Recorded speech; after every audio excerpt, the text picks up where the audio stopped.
I've been buying boats and rigging them out myself really since I was a kid. And as a full-time fishing guide, it's hard to build a boat that can cover everything. From redfish on the flats to mahis and snapper and stuff like that offshore with the Instinct. I think I finally did it.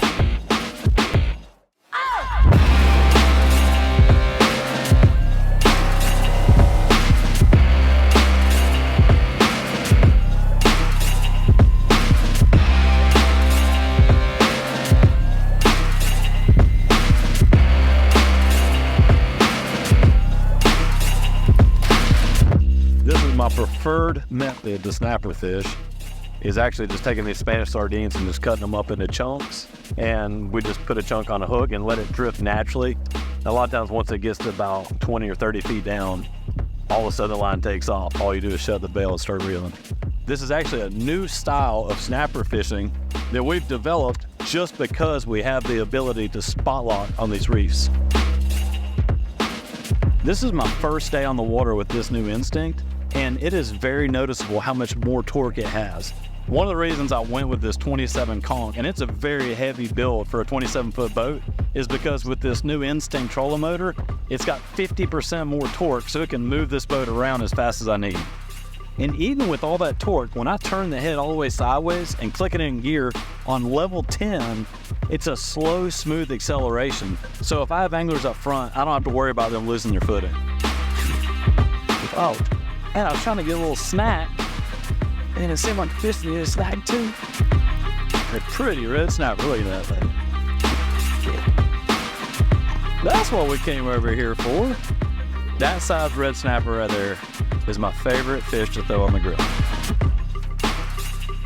One of the cool things about the new Instinct is the shaft is carbon fiber infused, so it's a lot more rigid, and even when I have the motor stowed, when I'm running, the head tends to bounce around a lot less. Of course, with a big, heavy boat like this, when I'm using the trolling motor to drive around and pull this thing around, it's not gonna have as much flex. I use this trolling motor in so many different ways for targeting so many different types of fish. Sometimes I'm up here in the bow, sometimes I'm in the tower. I control this trolling motor in multiple ways, and that's one thing I love about having different remotes. This is the micro remote. I don't even have to look down to find it. It's right here, clipped onto my belt loop, and at any time during the day, I can just grab it. It's right here in my hand. I know where every button is, and I'm ready to drive. The one thing is you do not stow and deploy from this micro remote, so I use my Apex screens to stow and deploy. I spend a lot of time sight fishing out of the tower, so being able to stow and deploy my trolling motor from the tower makes my life so easy. Or, if I'm somewhere else on the boat away from the screen, I can also have the remote that comes with the trolling motor, and this controls everything. I can stow and deploy, I can drive it, spot lock, anything I need to from one remote. Especially on these big trolling motors, not have to walk up there and fold that big thing in the boat. Does all the work for you. Well, today was my first day using the new Minn Kota Instinct, and I gotta say, we've been out here all day long snapper fishing. We caught a bunch of really nice snapper, but at the end of the day, after a full day on the water, we still have 80% battery juice left on this 36-volt system.